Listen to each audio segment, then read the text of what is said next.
सबक नंबर 4 अमले इर्तिका। इस सबक में सबसे पहले हम नज़र इर्तिका को समझेंगे कि इर्तिका का नज़रिया किसे कहते हैं।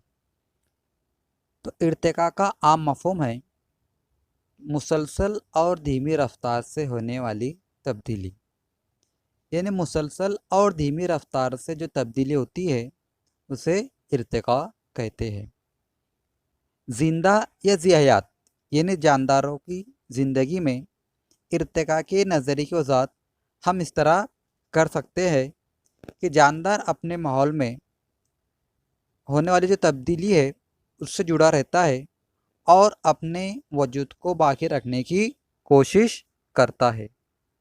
इन्हीं जानदार अपने माहौल से क्या करता है, मुताबिकत करता है, तब जाकर वो अपने वजूद को बाकी रखता है, यानी अपनी ज़िंदगी आसानी से गुजार सकता है।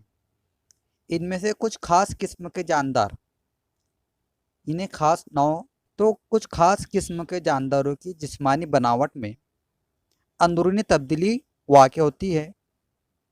ये अंदरूनी तब्दीली की वजह से बहुत ज़माने के बाद ये तब्दीली इसी नौ के यानी जो जानदार है इसकी अगली किस्म के जानवरों में या जानदारों में मौरसी तौर पर मुंतकिल होती है। यानी असल नौ जानदार फ़र्ज़ करो ए है, उसकी अगली नस्ल बी है, बी की अगली नस्ल सी है, सी की अगली नस्ल डी है। इस तरह बहुत ज़माने के बाद असल नौ यानी एक खसूसियात से मुख्तलिफ खसूसियात रखने वाली अगली नस्ल वजूद में आती है। ये जो नई किस्म है ये असल जानदार से बहुत ज़्यादा तरक्की याफ्ता होती है। इस अमल में कई मरतबा असल नौ यानी जिसे हम ए फ़र्ज़ किए हैं, इस अमल में कई मरतबा असल नौ हयात नापैद हो जाते हैं। क्या हो जाते हैं? नापैद यानी ख़त्म हो जाते हैं। बाज़ मरतबा असल नौ हयात से एक से ज़्यादा तरक्की याफ्ता किस्में पैदा होती है। यानी जो ए है असल नौ, उससे जो है तो आने वाली नस्ल जो है वो बहुत ज़्यादा तरक्की याफ्ता होती है और मुख्तलिफ़ किस्में पैदा हो जाती हैं। इर्तिका का ये नज़रिया पहली मरतबा जिस साइंसदान ने पेश किया है उसका नाम है चार्ल्स डार्विन।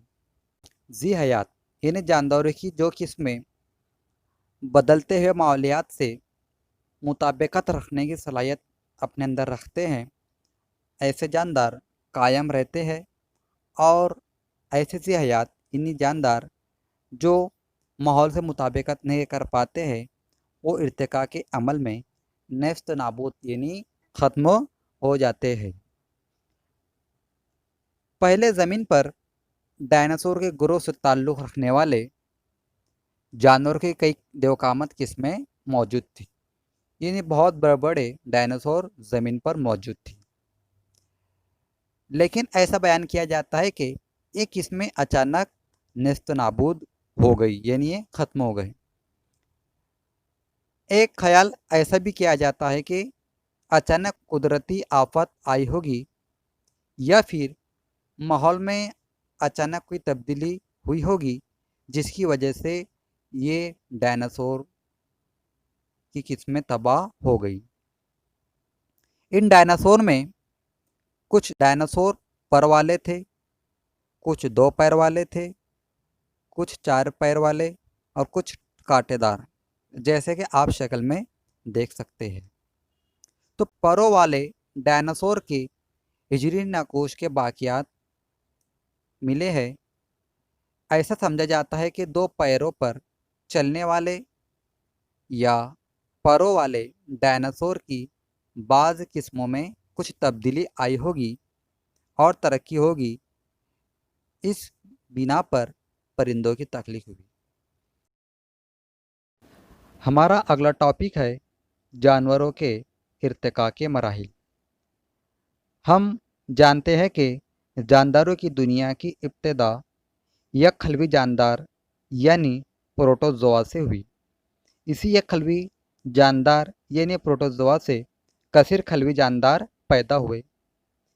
इन कसीर खलवी जानदार की आहिस्ता आहिस्ता तरक्की हुई और तरक्की करने के बाद इसी अमल से मुख्तलिफ़ किस्मों के नबातात और जानदार पैदा हुए।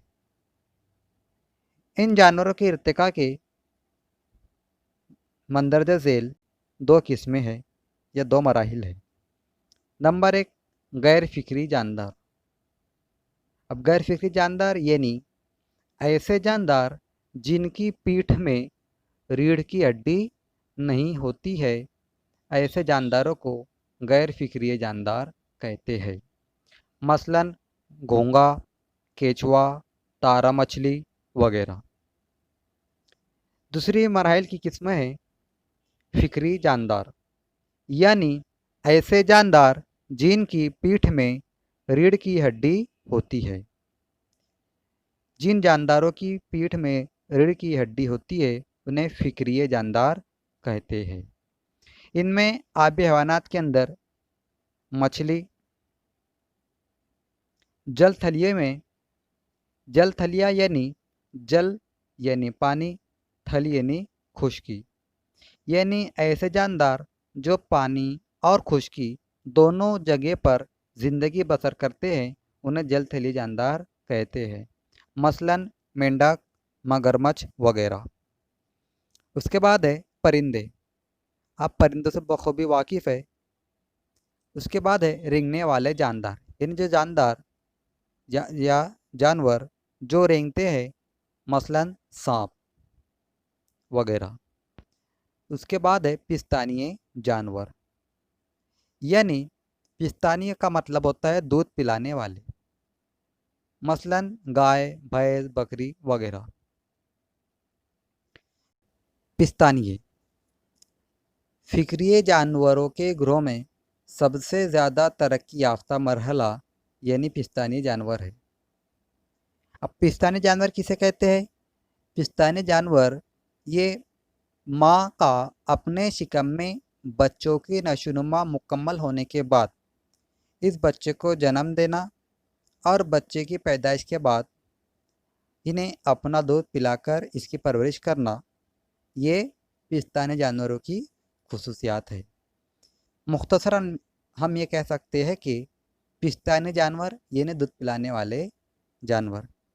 लेकिन कुछ जानवर ऐसे हैं जो पिस्तानी हैं लेकिन वो बच्चों को जन्म नहीं देते बल्कि अंडे देते हैं, जिनमें सबसे पहले प्लेटिपस जानवर, जिसकी शक्ल आप देख सकते हैं। यह जानवर बतख नुमा चोंच रखता है और ये पिस्तानिया है। इसी के साथ है मोरखोर, यानी जिसे अंग्रेजी में एंट ईटर कहते हैं। ये चूटे खाने वाला जानवर है। ये जानवर भी पिस्तानिया है लेकिन ये अंडे देता है, लेकिन अपने बच्चों को दूध पिलाता है। इंसान नुमा बंदर। इंसान नुमा बंदर यानी इंसान से मशाबा रखने वाला, यानी इंसान की तरह दिखाई देने वाला बंदर। इसी बंदर को ईप बंदर भी कहते हैं। क्या कहते हैं? ईप बंदर। बंदरों की इस किस्म का बसेरा यानी इंसान नुमा बंदर ज़्यादातर अपना बसेरा दरख्तों पर करते थे, लेकिन कुछ किस्में वो ज़मीन पर आकर घास के मैदानों में या जंगलात में ज़मीन पर अपना गुजर बसर करने लगे और यही उनकी मजबूरी बन गई, यानी मजबूर हो गए कि वो अपनी ज़िंदगी नीचे ज़मीन पर घास के मैदानों में गुजर बसर करें। और इन किस्मों के जानवरों की यानी बंदरों की तरक्की हुई। इस तरक्की की बिना पर बाज़ लोगों का मानना है कि इनकी बिलतरतीब तरक्की हुई और इंसानों का वजूद हुआ, यानी ईप बंदर से इंसान का वजूद हुआ। और ये मखलूक सबसे पहले बर्रे आज़म अफ्रीका में वजूद में आई। ये ईप बंदर कहाँ पर वजूद में आए? बर्रे आज़म अफ्रीका में, यानी ईप बंदर से इंसानों का वजूद बर्रे आज़म अफ्रीका में हुआ। इसी को इब्तिदाई इंसान यानी आदि मानव कहा जाता है। आदि मानव में आदि का मतलब होता है इब्तिदाई और मानव का मतलब होता है इंसान।